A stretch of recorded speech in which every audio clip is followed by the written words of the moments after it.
우리 다음 들리는 음악은 어떤 음악일까? 여러분 한번 들어보실까요?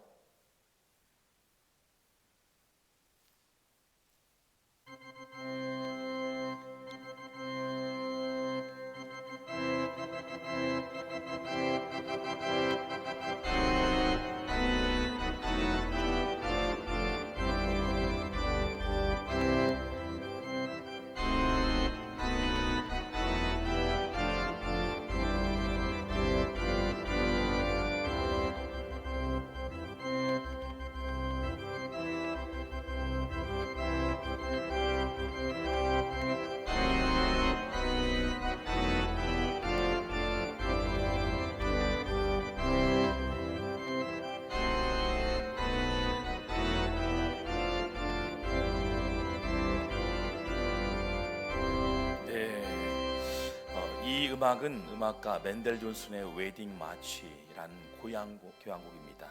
우리나라에서는 흔히 결혼 행진곡으로 잘 알려졌죠. 결혼식에 많이 등장하는 곡입니다. 한국 사회 5월이 찾아오면 결혼 시즌이죠. 요즘은 비혼주의가 있다 하지만 인간의 일생에 가장 행복한 시간을 둔다면 바로 결혼식, 결혼이 아닌가 생각됩니다. 결혼에 엎어지는 아름다운 곡, 여러분 다시 한번 불러본다면 딴딴따단 딴딴따단 딴딴따다다다 딴딴따단. 신랑이 먼저 입장합니다. 그리고 아름다운 신부가 드레스를 입고 많은 하객들의 스포트를 받으며 하객들의 축구와 함께 입장합니다. 신랑이 신부의 손을 꼭 붙들습니다. 신랑은 또한 신부에게 백년 가약을 약속하며 아름다운 반지를 끼워줍니다. 주리하는 목사님이 묻습니다. 신랑은 신부를 평생 사랑하시겠습니까? 네 라고 대답하죠. 신부는 신랑을 남편으로 맞이하겠습니까? 아름다운 숙녀의 목소리는 작습니다. 네 라고 대답하죠. 이렇게 서약이 끝나고 축하와 함께 신랑 신부 행진이 시작됩니다. 그런데 아직 결혼잔치는 끝난 것이 아닙니다. 신랑과 신부 그리고 하객들에게 덕담을 나누며 식사가 제공됩니다. 식사를 나누면서 잔치집에는 넉넉하게 준비된 맛있는 음식들이 가득합니다. 모든 사람들은 행복한 시간을 보냅니다. 그런데 시간이 지난 여기저기에서 웅성대기 시작합니다. 가장 중요하게 여겼던 음식이 다 소진되었다는 이야기입니다. 없어서는 안 되는 음식, 반드시 있어야 할 음식이 다 소진되었다. 얼마나 큰 낭패입니까? 어떻게 해야 할 방법이 없습니다. 다른 데 구할 수가 없습니다. 막막합니다. 혼인잔치 없어서는 안 되는 중요한 음식 무엇일까요? 오늘 가나안 혼인잔치를 소개하고 있습니다. 고대 근동지방에는 이걸 없어서는 안 되는 음식인데 바로 포도주, NIV 성경에는 와인이라 표현합니다. 어떤 막 진한 술이 아니라 간단하게 먹을 수 있는 이 와인, 포도주. 그런데 오늘 가장 필요로 했던 것, 없어서는 안 되는 것, 포도주가요, 한 말씀에 의해서요 부족했지만 채워집니다. 한 말씀이 떨어지자마자 말씀대로 포도주가 채워줍니다. 기가 막히죠. 이것을 우리는 기적, 표적이라 말합니다. 부족했던 결핍이 채워진다. 물이 변하여 포도주가 된다. 꼭 필요한 것으로 채워진다. 그것도 가장 좋은 포도주로 채움을 경험하게 된다는 겁니다. 여러분, 부족한 결핍 속에 하나님의 기적의 씨앗이 숨겨져 있다는 사실입니다. 결핍 속에 기적의 씨앗이 숨겨져 있는데 그 원리가 무엇일까? 오늘 말씀이 매우 중요한 내용이 담겨져 있습니다. 첫 번째 원리는 기적은 모자람, 결핍에서 출발한다는 사실입니다. 모자람, 결핍에서 출발한다. 요한복음 2장 3절 말씀 우리 같이 한번 읽어볼까요? 시작. 포도주가 떨어진지라 예수의 어머니가 예수에게 이르되 포도주가 없다 하니, 포도주가 없다 하니, 포도주가 떨어진지라. 첫 번째 기적의 씨앗은 포도주가 떨어짐, 바로 모자람, 결핍에서 출발한다는 겁니다. 여러분, 누구나 모자란 것을 원하지 않습니다. 누구나 가득하길 원하지요. 언제든지 누릴 수 있으면 좋겠지요. 더 많이 가지고 더 많이 누리하고 내 주머니가 꽉 채워졌으면 좋겠다는 마음. 그래서요, 목숨 걸고도요 전쟁을 하게 됩니다. 빼앗기지 않도록, 더 많이 차지하려도록 많은 사람들이 전쟁 같은 삶을 살아가고 있죠. 우리는 늘 부족한 인생을 살아갑니다. 그런데 하나님께서는 기적을 일으키시는 방법은 넉넉함, 풍성함, 온전함에서 출발하지 않는다는 사실입니다. 언제나 모자람, 결핍에서 현장에서 기적이 일어난다. 결핍의 현장에서 기적이 일어난다. 여러분, 구약과 신약의 현장에서 하나님의 일하심, 예수님의 기적을 현장을 살펴보세요. 살아있는 생명체가 아무도 없는 광야에서 구름기둥, 불기둥, 매일같이 만나와 메추라기를 공급해 주시는 하나님, 홍해란 막다른 골목에 서 있는 이스라엘 민족 가운데 동풍으로 길을 내시는 하나님, 어린 소녀의 물맷돌이요 장신의 3m였던 검투사 골리앗을 쓰러뜨린 승리의 하나님, 일평생 장애를 가지고 있는 안진뱅이에게 손을 얹으시니 일어서게 하셨던 치유의 하나님, 영원히 앞을 못 보는 맹인 가운데 예수님을 만나 영적 시력을 회복시켜 주신 하나님, 보리떡 5개와 물고기 2마리, 초라하기 짝이 없던 인생 가운데 여러분 15,000명의 이상의 생명들을 먹이신, 채우시는 하나님. 여러분, 결핍, 모자람, 그러나 주님의 손에 올려지면, 주님의 손에 드려지면 결핍이 채워지고 기적을 보여주시는 줄 믿습니다. 누가복음 15장 말씀 보면 키가 작은 삭개오가 소개됩니다. 예수님께서 지나간다는 소식을 듣고 예수님을 보려 합니다. 주머니에 가진 것도 많았고 재정과 권력, 사람들의 굴림했던 삭개오, 뭐 하나 아쉬울 것이 없는 삭개오, 우리가 잘 알고 있지요. 그런데 보세요, 그 내면에 결핍이 있었어요. 외모적으로는 여러분 어때요?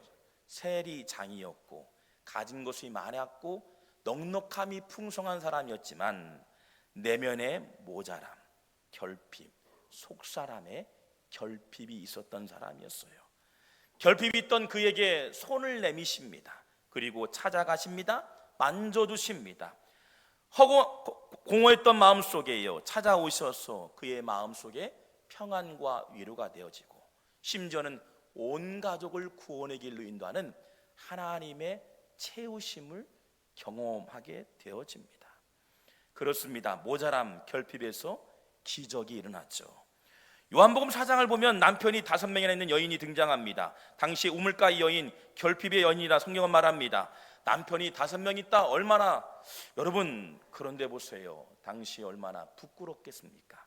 때로는 창피하겠죠.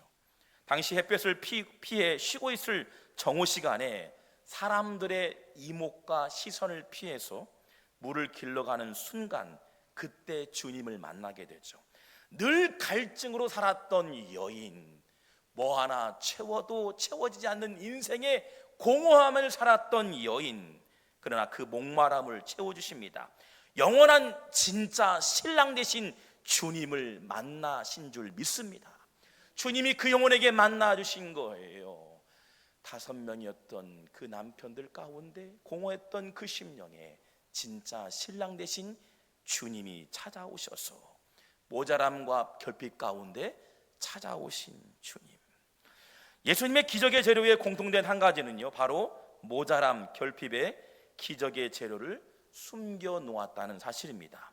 두 번째 원리는 변화의 기적은 책임의식, 거룩한 부담감에서 시작된다는 사실입니다. 요한복음 2장 5절 말씀 한번 같이 읽어볼까요? 시작.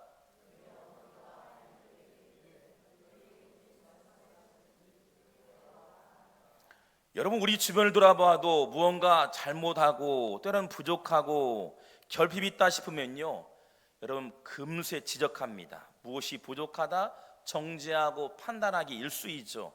현재 포도주가 부족했으니 주인을 원망했을 것이고 나무라 했을 것이고 이것도 준비가 안 됐냐고 비아냥거렸을 것 같아요. 포도주가 없는 것에 정죄하고 판단하고 비난하기 일쑤였습니다. 누구나 비난, 판단, 지적할 수 있습니다. 그러나 포도주가 없는 현실 상황에, 부족한 현실 상황에 부족의 문제를 마리아는요 주님께 가져왔다는 사실이에요. 중요하죠. 포도주가 부족한 것은 내 문제가 아닙니다. 다른 문제가 아니었어요. 내 문제가 아님에도 불구하고 내 문제인 것처럼, 내 문제라 여겼던 것처럼 책임의식, 거룩한 부담감을 가지고 예수님께 나아갔다. 할렐루야. 여러분, 기적은 책임의식을 가지고 부족함을 가지고 주님께로 나아갈 때 주님의 손에 들려지면 기적의 씨앗, 기적의 재료가 되어진다는 사실입니다. 누군가가 책임의식을 가지고 나갈 때 변화가 일어난다는 겁니다. 여러분, 문제를 가지고 나오세요. 오늘 주일 나왔을 때 주님, 나에게도 문제, 결핍이 있습니다. 고난이 있었습니다. 하나님, 결핍의 문제가 있습니다. 책임의식, 문제의식을 가지고 나올 때 주님께 올려드리면 주님의 손길을 통해 기적의 재료가 되어진다는 겁니다. 그렇습니다. 영적인 변화가 시작되는 출발점이 되어진다. 여러분, 우리나라 대한민국의 영적 변화의 시작은 언제였을까요? 200년 전에 알버트 목사님이요, 미국에서 채플 시간, 바로 예배 시간에 설교를 하게 되었습니다. 지금 조선이라는 땅이 있습니다. 1300만 명의 복음을 알지 못하는 조선이 있습니다. 가난과 학대 속에서 죽어갑니다. 예수를 모릅니다. 그러나 작년에 복음의 문이 열렸습니다. 갈 수 있는 사람이 있을까요? 많은 학생들에게 도전과 감동을 주었습니다. 그런데 아무도 손을 들지 않습니다. 조선에 나갈 사람 나오지 않았습니다. 그런데 한 신학생이요, 인도 가기로 서원했던 마음속에, 인도로 가기로 서원했던 마음속에, 그런데 자꾸 조선이라는 단어가 귓가에 아른거리기 시작합니다. 예배를 통해서 감동받았는데 내 마음은 이미 인도 땅에 있는데 자꾸만 귀에서 조선이라는 단어가 아른거리기 시작합니다. 그 음성이 또한 들리기 시작합니다. 어느 날 이 학생에게 음성이 선명하게 들려오기 시작합니다. 내가 가라, 조선 땅으로. 마음이 움직이기 시작합니다. 조선에 대한 마음으로 움직이기 시작하고요, 조선의 변화의 기적의 시점은 바로 이 한 청년의 마음의 울림에서 시작됨을 보게 됩니다. 그 청년이 바로 언더우드 선교사입니다. 이 청년, 바로 조선이 변하기 시작하죠. 학교가 세워지고 병원이 세워집니다. 그리고 훗날에 연세대의 전신인 언더우드 알렌 선교사에서 학교, 병원, 수많은 인재를 양성하게 되어지죠. 조선 땅에 변화가 일어났던 겁니다. 한 사람에게 주어진 책임의식, 거룩한 부담감, 그런데 훗날 1대, 2대, 3대, 4대, 최근에는요, 그 후손의 한 분이 소천했다는 얘기를 들었어요. 미국의 교회에서 체프를 인도하지 않고 오히려 장례식을요, 한국교회 목사님을 통해서 내가 사랑했던 조선 땅, 우리네 할아버지가 사랑했던 조선 땅, 그 조선 땅에 있는 목사님을 통해서 장례를 했으면 좋겠다. 여러분, 그렇습니다. 그리고 언더우드 선교사의 그 일대 가정들을 보면요, 5대나 6대예요. 페이스북에는 고향을 이렇게 쓰고 있습니다. 나의 고향은 미국이 아니라 사우스 아메리카라 사우스 코리아. 언더우드에게 주어진 조선 땅을 향한 거룩한 부담감, 주님 앞으로 가지고 나갈 때 여러분, 학교가 세워지고 수많은 인재가 양성되어지며 병원이 세워지며 가난과 아픔과 고통인 영혼들이 회복과 치유의 변화의 시작됨이 된 줄 믿습니다. 부족한 것이 보일 때 불평하고 지적하고 평가하는 것 누구나 할 수 있죠. 그러나 부족함, 결핍을 가지고 주님께 나아갈 때 그 결핍의 문제가 주님의 손에 들려지면 기적의 재료가 되는 줄 믿습니다. 여러분, 두 번째로, 그렇다면 변화의 내용은 무엇일까요? 무엇이 변했을까요? 바로 물이 변하여 포도주가 되었다. 2장 11절 말씀 우리 한번 같이 읽어볼까요? 시작.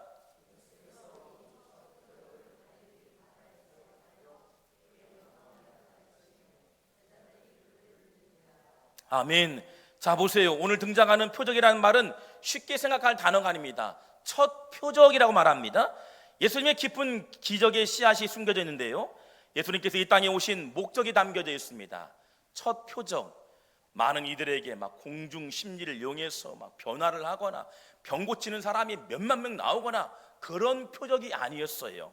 물을 변하여 포도주를 만들었다. 우리가 쉽게 알고 있는 내용이죠. 그런데 보세요.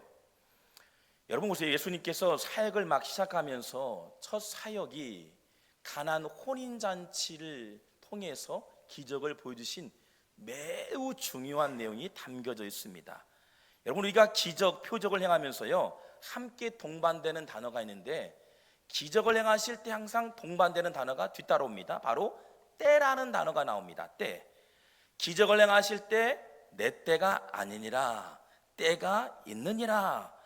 여러분, 요한복음에 보면 유독 이 때가요 예수님께서 오직 한 가지 상징적인 의미를 가지고 할 때 때라는 단어가 같이 상반됩니다. 여기서 때는 다름 아닌 십자가에 죽을 때.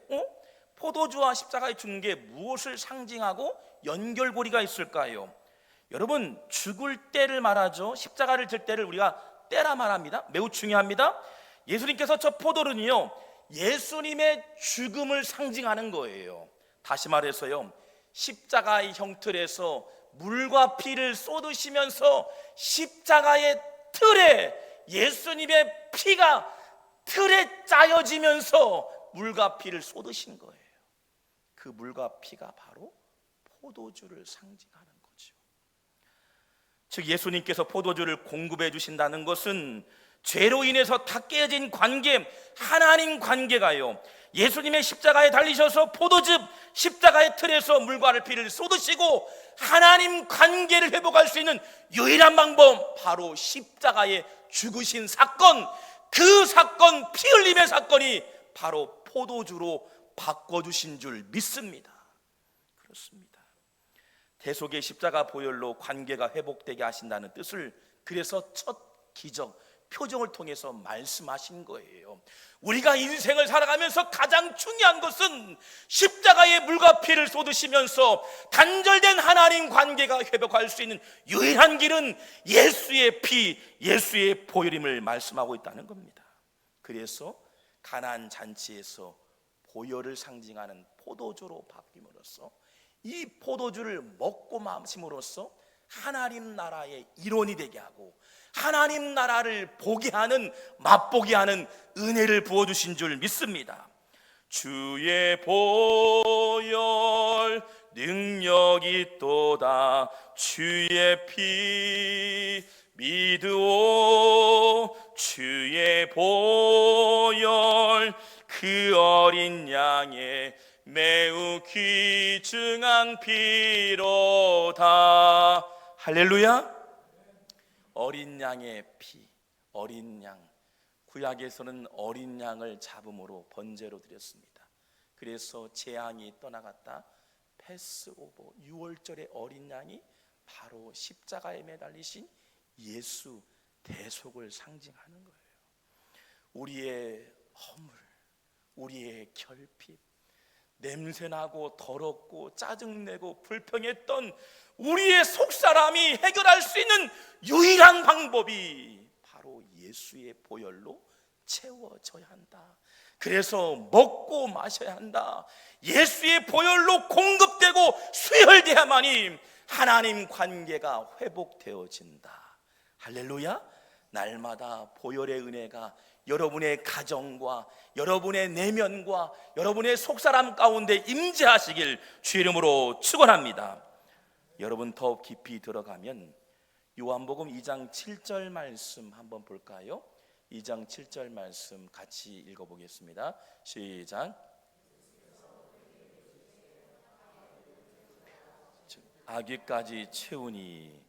여러분, 포도주가 부족해서 채워할 곳이 있는데 포도주를 처음에 담았던 곳이 바로 어떤 걸까요? 부대였습니다. 부대. 그런데 예수님께서 부대에 담으라고 하지 않고 항아리에 담아라. 이 항아리는 고대 근동지방에는 물두멍을 상징해서 이방인이나 때로는 손님들이 왔을 때 손을 씻거나 발을 씻는 행위, 그래서 더럽습니다. 솔직히 말했어요. 그런데 그 물 항아리에다가 채우라고 말씀합니다. 그런데 보세요, 이 항아리에다 채운다는 것은 수많은 사람이 집을 방문할 때, 성막을 방문할 때 깨끗해질 수 있다는 원리를 얘기하죠. 겉은 깨끗해지겠지요.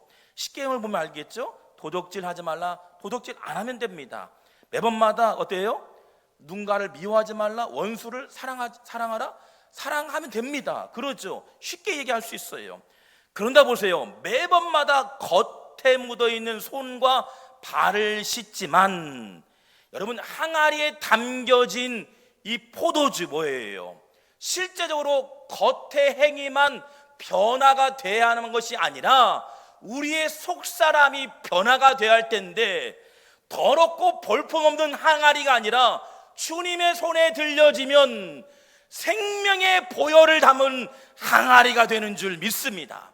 이 항아리에 마시는 보혈의 은혜를 먹고 누릴 때 우리는 영원한 하나님 나라를 맛보고 체험하게 되어지는 거예요. 우리가 뜨겁게 예배하고 주님께 나아갑니다. 하나님을 맛보는 행위예요. 날마다 신령한 은혜, 보혈의 은혜가 채워지면 하나님 나라 천국을 날마다 맛보게 되는 줄 믿습니다. 그래서 우리가 교회마다 보면 성찬식이 중요해요. 또 예배가 중요하죠. 하나님, 내 겉사람은 늘 행위처럼 손과 발을 씻지만 우리의 심령이 깨끗해지기 위해서는 오직 보혈의 은혜, 성령의 충만한 은혜가 필요한 줄 믿습니다. 그래서 하나님께 나아가야 돼요. 하나님, 냄새나는 우리의 심령, 누군가를 속이고 미워하고 부정되어지며 질타하며 썩어졌던 우리의 냄새나는 심령을 주님의 은혜로 채워줘야만이 이 세상에 승리가 있고 은혜가 임하게 될 줄 믿습니다. 진짜 씻어야 할 것만이 아니라 속사람이 변화가 되어야 한다는 겁니다. 종교적인 행위만이 아니라 속사람을 깨끗이 씻어야 한다는 거예요. 보혈의 은혜로 씻어줘야 한다는 겁니다. 그리고 포도주를 마심으로써 하나님과 깨어진 관계가 회복됨을 의미하게 됨을 말씀하고 있다는 겁니다. 여러분, 가나안 혼인잔치는 단순한 혼인잔치가 아니었습니다. 예수의 십자가 보혈로 십자가에 달려 하나님 관계를 회복시킨 사건이었습니다. 너희 속에 냄새나는 죄 깨끗하게 씻어주실 것이다. 더러운 모든 죄 나 앞에 내게 다가오면, 내게 나오면 내가 사해 준다고 말씀하고 있습니다. 진짜 영원한 하나님 나라를 마시고 누리라고 우리에게 초대하고 있습니다. 여러분, 마지막으로 보세요. 하인은 연회장에 갖다 주었다라고 말하고 있어요.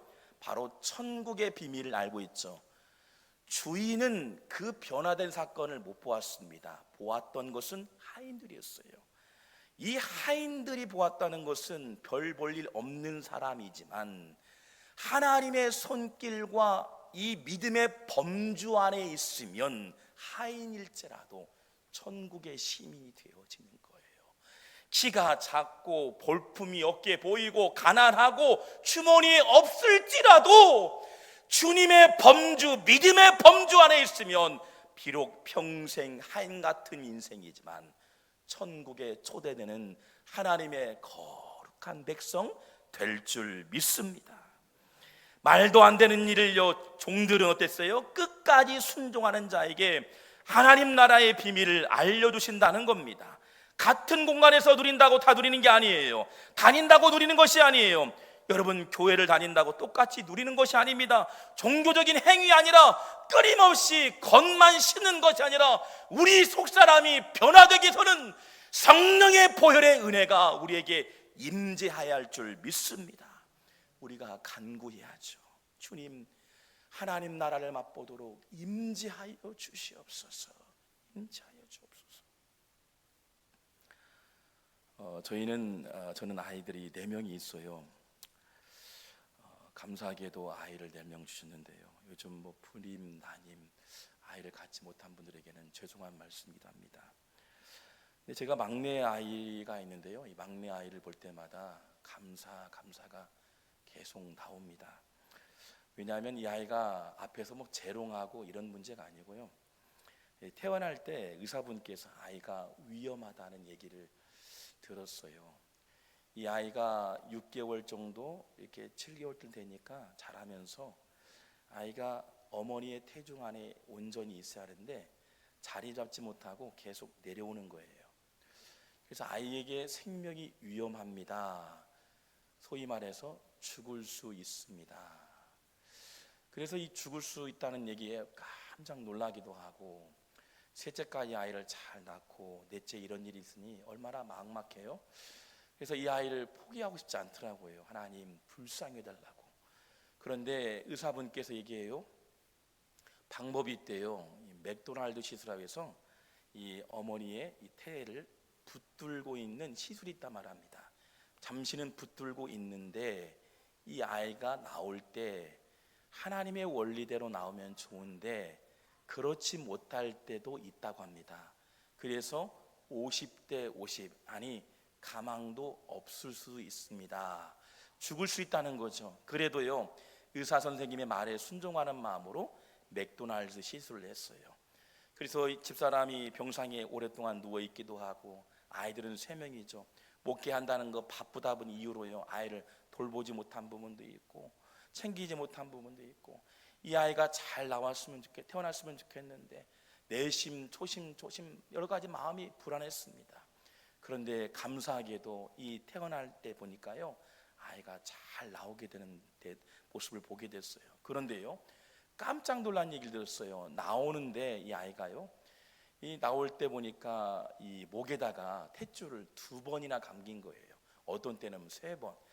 그런데 이 탯줄이 잘못 감기고 아이가 막 뒤돌아서면 금세 숨구멍이 막혀서 죽는다는 얘기를 들었어요. 그런데 심지어적으로 숨을 못 쉬게 되면 뇌에 손상이 되고 이 아이에게 어려운 문제, 평생 문제가 될 수 있습니다. 이 아이에게 하나님께서 연수를 얼마나 주셨는지 모르겠지만 지금은 앞에서 재롱도 하고 잘 뛰어다니고 건강하게 자라고 있습니다. 그래서 감사도 하지요. 그런데요, 이 이야기가 남일 같지 않더라고요. 지난 목요일 날 친구라는 이 친구에게 전화가 왔어요. 오랫동안 교제했던 친구였고 가장 가까이 있는 제일 친한 친구였습니다. 그 친구 역시 바쁘단 일정이 있다 보니까 서울에서 학원을 해요. 강남에서. 나름대로 얼마나 잘 나가는지요. 그래서 결혼하기 전부터 친구야, 내가 강남에서 학원 차리고 또 2호점을 차릴 것 같아. 그때는 막 재정도 많아지고 얼마나 바쁘게 지냈는지요. 결혼을 하게 되고 또 아이를 갖게 됐다고 얘기하더라고요. 친구야, 1년 만에 이렇게 통화했는데 나도 몇 번 통화했고 너도 나 통화했는데 전화를 못 받았지, 문자로만 했어요. 그렇게 얘기했던 내용들 가지고. 근데 1년 만에 이런 얘기를 해요. 친구야, 기도해줘. 얘기를 들어보니까 지난 저희 가정에 있었던 일과 똑같아요. 아이가 나올 수 없는 상황이었고, 심지어는 아이의 생명이 위급한 상황이었고, 그리고 나오면서 아이가 뇌를 다친 거예요. 다쳐가지고 저한테는 얘기를 안 한 거예요. 친구가 어려워할까봐, 목회하거나 개척하면서 힘들어할까봐 1년 만에 얘기하는 거예요. 친구들이 얘기하는 거예요. 그 친구 왜 잘 지냈는지 그냥 편하게 얘기했는데 이 친구가 그러는 거예요. 알고 보니까 뇌를 다친 겁니다. 나올 때요. 그리고 1년 동안 병상에 누워 있는 거예요. 그 아이가 지금도 그제서 얘기하는 거예요. 그 모습 보면서 제발 친구야, 기도해줘. 마음이 참 무너지는 것 같고 마음이 철렁한 것 같고, 지난날에 얼마나 울었던 제 모습이 그 친구에게도 그런 일이 나니까요, 마음이 참 아프더라고요. 보니까 학원에서 벌은 걸 다 병원에다가 1년 동안 병상에서. 친구야, 때로는 이 아이가 부모의 목소리는 아는 것 같아요. 까꿍하면 움직이는가 봅니다. 그리고 까꿍하면 때로는 또 기저귀를 갈아달라고 피는 것 같아요. 그런데 그런 얘기를 해요. 아이를 매일 병원을 들러 방문하면서 부부가 원망해서 매일같이 하나님을 원망했대요. 이 얘기를 해요. 그런데 어느 날 갑자기 회개의 기도로 바뀌게 되었답니다. 매일같이 원망했던 부부가 회개하게 되고, 아이가 태어나자마자 1년 동안 누워있는 모습 보면서, 아이의 누워있는 모습 보면서 우리 부부의 죄를 보게 되었다는 거예요. 병을 보게 되었다는 거예요. 학원이 잘 될 때 사람들이 보이지 않았다. 더 크게 성공하고 성장하기 위해서 신나게 뛰어 살았지만 정작 오늘 1년 전에 태어났던 아이, 지금도 변함이 없는 이 병상에 누워있는 아이의 모습을 보면서 우리 부부가 병상에 누워있는 아이의 모습처럼 똑같이 죽어져 있는 신앙을 보게 됐다는 겁니다. 형식적인 의례, 남들 다 하는 종교생활, 자신들이 얼마나 연약한 존재라는 걸, 죄와 병을 보게 됐다는 겁니다. 그리고 친구야 기도해줘, 떨리는 목소리로 마지막에 이야기를 합니다. 그러면서 마지막에 이런 얘기를 해요. 저에게 얘기해요. 친구야, 상렬아, 나 이 아이 포기 못해. 나 이 아이 포기 못해. 1년이 지나도 2년이 지나도 아무런 호전이 없을지라도 그 친구의 말에 그래요. 나 이 아이 포기 못해. 여러분, 오늘 가나안 혼인잔치 예수님이 찾아오셨습니다. 하나님과 단절된 죄로 깨어진 관계를 회복하시고자 당신 스스로 십자가를 치셨습니다. 살아날 수만 있다면, 죽어가는 생명들이 하나님과 깨어진 관계가 살아날 수만 있다면 물과 피를 쏟으시고 십자가의 형틀에 즙이 짜여든 물과 피를 쏟으시고 대속의 제물이 되셨습니다. 주님 오늘 우리에게 말씀하시는 것 같습니다. 너 포기 못해. 너 포기 못해. 기도하겠습니다. 우리 같이 기도할까요?